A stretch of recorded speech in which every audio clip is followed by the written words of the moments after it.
మా quarter number 9/10 65 black మాది. మా పైన వాటర్ మొత్తం ఫ్లో అది కాకుండా ఒకటే దగ్గర స్లోప్ కాకుండా జామ్ అయి ఉంటుంది ఆ వాటర్. ఆ వాటర్ అక్కడే స్టోర్ అవ్వడం వల్ల కింద పదనొచ్చి గోడలు మొత్తం పదనలాగుంటుంది. ఎక్కడ టచ్ చేస్తే అక్కడ లోపలికొచ్చేసి సున్నం అనేది బయటకొచ్చేస్తుంది.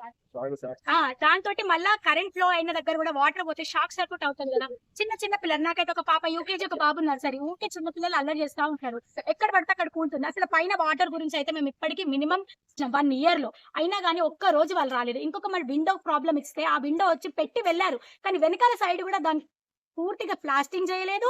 దాని గురించి అసలు ఏం పట్టించుకోలేదు. లోపల సైడ్ నుంచి విండో పెట్టేసి వెళ్ళిపోయారు అంతే.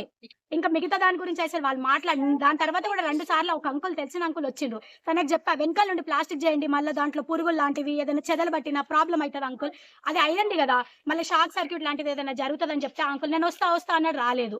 పైకప్పు అయితే అసలు వాటర్ అయితే స్టోర్ అవుతే మొత్తం పురుగులు లోపల. పైన ఆ చెట్టు ఉంది, చెట్టు మీద ఉన్న ఆకులు మొత్తం అందులో రాలి మొత్తం పురుగులు మెసులుతా ఉన్నాయి. ఈ వర్షకాలంలో వాటర్ అట్లా స్టోర్ అవ్వడం వల్ల దోమలు, ఈగలు తయారై పిల్లలకి కుడితే ఇప్పుడు మేము ఎక్కడికి వెళ్ళాలి, సింగరేణి హాస్పిటల్కి వెళ్తే అక్కడ కూడా 3 to 4 days తిప్పుకుంటా ఉంటారు. డ్యూటీలు పోతే అన్ని పోతాయి. ఇన్ని ప్రాబ్లమ్స్ ఫేస్ చేస్తున్నాం. మాకు ఒక్క దాంట్లో కూడా వాళ్ళు పర్మనెంట్ గా ఉండట్లేదు.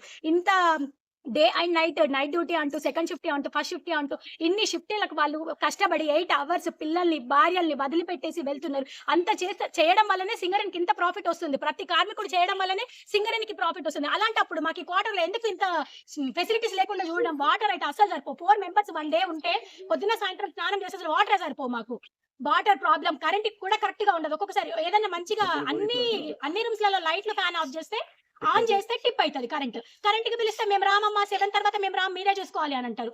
వాళ్ళ డ్యూటీకి వెళ్ళిన తర్వాత మేము ఎట్లా పెట్టుకుంటే ఆడలకు వస్తాయి ఈ పనులు ఏమన్నా?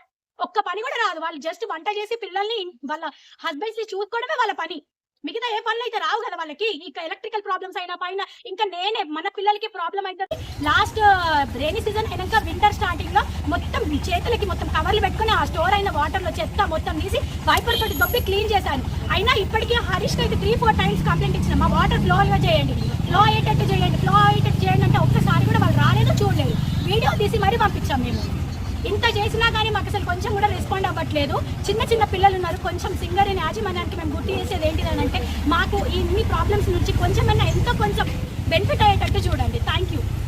మాది కూడా పైన స్లాబ్ ఊలింది. ఇంతకుముందు కంప్లైంట్ ఇచ్చినా కూడా వచ్చి చేయలేదు. కొన్ని డబ్బులతో మేమే చేయించుకున్నాం. మళ్ళీ రిపేర్ వచ్చింది, మళ్ళీ ఏసీలు కానీ మళ్ళీ ఊలింది. కొట్టిపోయిలు. మాకు చిన్న పిల్లలు ఉంటే ఎప్పటికీ బయట ఆడుకుంటూనే ఉంటారు. మట్టి ఎప్పటికీ పడుతూనే ఉంది. రిపేర్ చేస్తలేరు. కంప్లైంట్ ఇచ్చినా కూడా వస్తలేరు. 3 years నుండి కంప్లైంట్ ఇస్తున్నా. ఫస్ట్ ఆఫ్ ఆల్ మాది ట్యాంక్ ది డమ్మి పోయింది. వాళ్ళకి ఎన్నిసార్లు కంప్లైంట్ ఇచ్చినా పర్సన్ ని పంపిస్తాము అంటున్నారు. వాళ్ళు రావట్లేదు. అక్కడ ఇన్ఛార్జ్ ముందే నేను బుక్ ఓపెన్ చేసి కూడా చూపించిన. మంత్లీ వన్స్ ఆర్ ట్వైస్ నేను కంప్లైంట్ ఇచ్చేస్తున్నా. బట్ వాళ్ళైతే రావట్లేదు. డమ్మి ఇంకా అలానే లీక్ అవ్వకుండానే ఉంది. సమ్మర్ వస్తే మాత్రం వాటర్ ఉండట్లేదు. ఎన్నిసార్లు చెప్పినా వాళ్ళు రావట్లేదు. ఇట్లా ఇవ్వబట్టి 1 year అయింది నేను డమ్మి. ఇక రూఫ్ అయితే ఎప్పుడు ఫాలో అయితేనే ఉంటే, చిన్న పిల్లలు ఉన్నారు, మీరు చూసి ఇల్లు ఇక వాళ్ళ మీద పడేది ఉంటే ఇక లైఫ్ మొత్తం పిల్లల పైనే కదా హోప్ పెట్టుకునేది. ఆలోచించి మీరు ఏది తీసుకుంటారో తీసుకోండి. క్వార్టర్ ఇట్లా స్లాబ్ కూలింది. అదే మా పిల్లలు ఉంటే మా ఆయన పెద్ద కాబట్టి చూసుకున్నారు. మా చిన్న పిల్లలు ఉంటే ఈ పాప స్పాట్ మీద ఏమైనా జరిగితే మా పాప ప్రాణం తెచ్చిస్తారా సింగని వాళ్ళు? ఒకరోజు డ్యూటీ పోకుంటే మాస్టర్ పడ్డది, మీరు రారి, అట్లా ఇంట్లో ఉంటారు ఆ మాట అంటారు. హాస్పిటల్ బిల్ కానీ దేని బిల్ కానీ అన్ని చెప్తారు. ఇక్కడ క్వార్టర్ సంగతి ఏంది? హౌస్ మూతలు ఇరిగింది, బాత్రూమ్ మంచిగా లేదు, నీళ్ళ కోసం ప్రాబ్లమే, మాకు అన్నిటికీ ప్రాబ్లమే. एक दिन नहीं रहता ऐसा बोलते हो, बड़े क्या हो गया? हमारे बच्चों को फोन देखते आके जब घर ही अच्छा नहीं रहेगा तो हमको हमारे खुद के घर नहीं रहते, सिर्फ किराए के ऊपर ही जी रहे। यहाँ से आजकल ट्रांसफर करेंगे, फिर नया घर देंगे, उसके बाद हमारी जिंदगी क्या है?